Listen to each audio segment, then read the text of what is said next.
గర్భాశయంలో కణితినే uterus fibroid అంటారు. చాలా మంది వీటిని క్యాన్సర్ కణుతులుగా భ్రమపడి భయపడుతుంటారు. కానీ 70 నుండి 80% వరకు అవి క్యాన్సర్ కణుతులు కావు. ఇవి స్త్రీ గర్భాశయంలో 1 లేదా 2 అంతకు మించి ఎన్నైనా గానీ ఏర్పడవచ్చు. ఇలా గర్భసంచిలో పెరిగే హానికరం లేని గడ్డలను ఫైబ్రాయిడ్స్ అంటారు. ఈ ఫైబ్రాయిడ్స్ గురించి ఇప్పుడు తెలుసుకుందాం.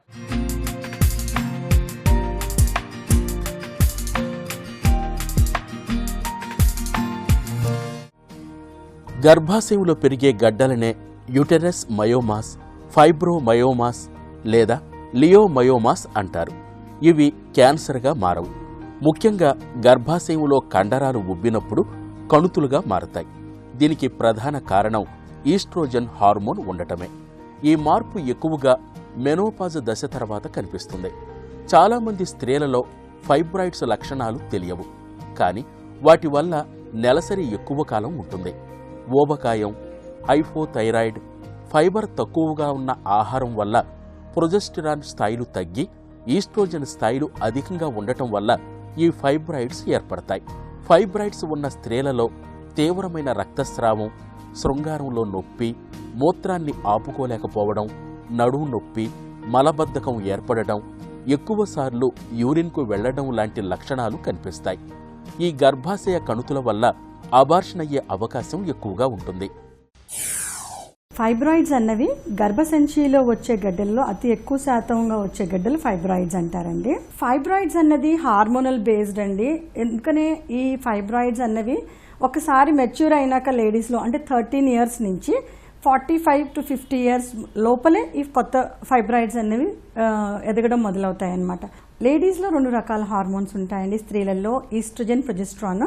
బేసికల్గా ఈ ఫైబ్రాయిడ్స్ తయారీకి ఈస్ట్రోజన్ డిపెండెంట్ అనమాట. ఏ స్త్రీలలో అయితే ఈ ఈస్ట్రోజన్ ఎక్కువ ఉంటుందో వాళ్ళలో ఈ ఫైబ్రాయిడ్స్ తయారీ అనేది ఎక్కువ ఉంటుంది.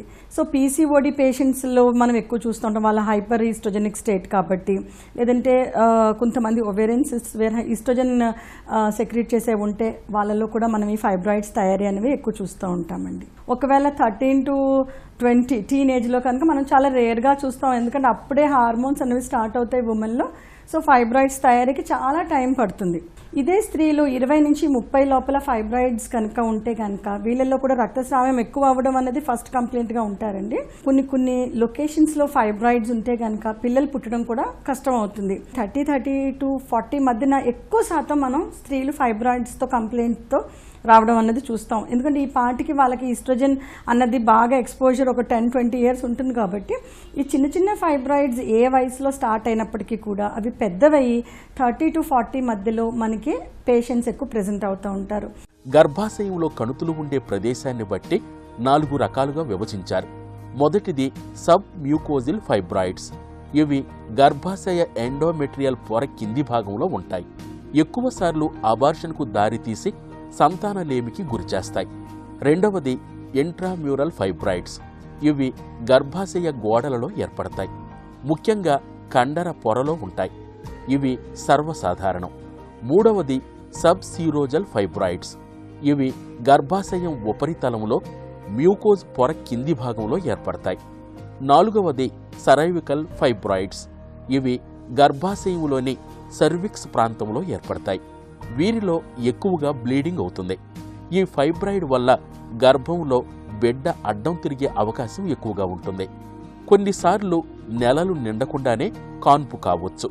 ఇలాంటి లక్షణాలు కనిపించినప్పుడు సమస్యను అల్ట్రాసౌండ్ స్కాన్ చేయటం ద్వారా నిర్ధారించవచ్చు. కణుతుల సైజు, ప్రాంతాన్ని కనుక్కోవడానికి ఎంఆర్ఐ పరీక్ష చేస్తారు. అల్ట్రాసౌండ్ స్కానింగ్ అనేది చాలా ఇంపార్టెంట్ ప్రక్రియ ఒక ఫైబ్రాయిడ్ పేషెంట్కి మనము డయాగ్నోస్ చేయాలి అంటే. ఎందుకంటే క్లినికల్ ఎగ్జామినేషన్లో గర్భసంచి సైజు పెద్దదైంది, ఏమైనా గడ్డ పెరుగుతుంది వరకే మనకి తెలుస్తుందమ్మా. స్కానింగ్ చేస్తేనే మనకి ఎన్ని ఫైబ్రాయిడ్స్ పెరుగుతున్నాయి, పైకి పెరుగుతున్నాయా, కండలోనే పెరుగుతున్నాయా, లోపలికి పెరుగుతున్నాయా, ఒక్కొక్క ఫైబ్రాయిడ్ ఎంత సైజులో ఉన్నాయి అన్నది మనకి క్లియర్గా ఇన్ఫర్మేషన్ అనేది అల్ట్రాసౌండ్ స్కానింగ్ వల్ల తెలుస్తుంది. ఎంఆర్ఐ అనేది ఇంకా మంచి స్కానింగ్ కింద వస్తుందన్నమాట.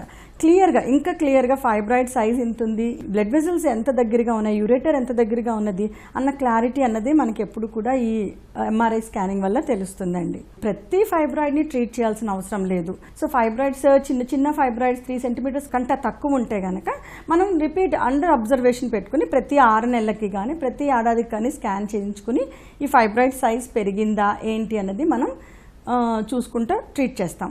ఇదే ఫైబ్రాయిడ్ ఒకవేళ పెళ్ళైన స్త్రీకి పిల్లలు పుట్టట్లేదని స్కానింగ్లో పెద్ద ఫైబ్రాయిడ్ ఉంది, బాగా గర్భసంచి క్యావిటీలోకి పెరుగుతుంది అంటే కనుక మనం తప్పనిసరిగా ఆ ఫైబ్రాయిడ్ అనేది తీయాలండి. Most of the treatment for fibroids అన్నది సర్జికల్ ట్రీట్మెంటే ఉంటుందమ్మా.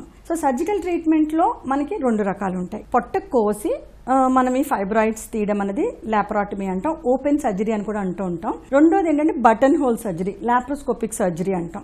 లాప్రోస్కోపిక్ సర్జరీలో ఏంటంటే పొట్టని మనం కొయ్యము, కేవలం ఒక చిన్న కట్స్ వల్ల బొడ్డు దగ్గర కానీ బొడ్డు పక్కన ఒక 2-3 కట్స్ తోటే ఈ ఫైబ్రాయిడ్స్ అనేది రిమూవ్ చేస్తాము. సో ఈ 2 మెథడ్స్లో మనం ఈ ఫైబ్రాయిడ్స్ అనేది తీయచ్చు.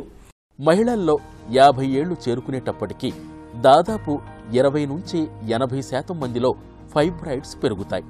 సర్వసాధారణంగా మహిళల్లో 40 నుంచి 50 ఏళ్ల మధ్య వయసులో ఫైబ్రాయిడ్స్ కనిపిస్తాయి. అయితే అందరూ మహిళలకు ఫైబ్రాయిడ్స్ పెరగాలనే నియమం లేదు, లేదా ఫైబ్రాయిడ్స్ వల్ల లక్షణాలు కనిపించాలని కూడా లేదు. కొంతమందిలో నొప్పి ప్రధాన లక్షణమైతే మరికొంతమందిలో అధిక ఋతుస్రావం ప్రధాన లక్షణంగా ఉంటుంది. ఒకవేళ ఫైబ్రాయిడ్స్ మరీ ఎక్కువగా పెరిగితే ఉదర భాగం ఉబ్బెత్తుగా తయారవుతుంది. దీంతో గర్భం దాల్చినట్లుగా కనిపిస్తారు.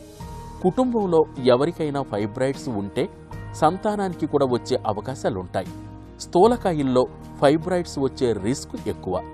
వీరిలో ఇతరుల కంటే 3 రెట్లు ఎక్కువగా ఉంటాయి.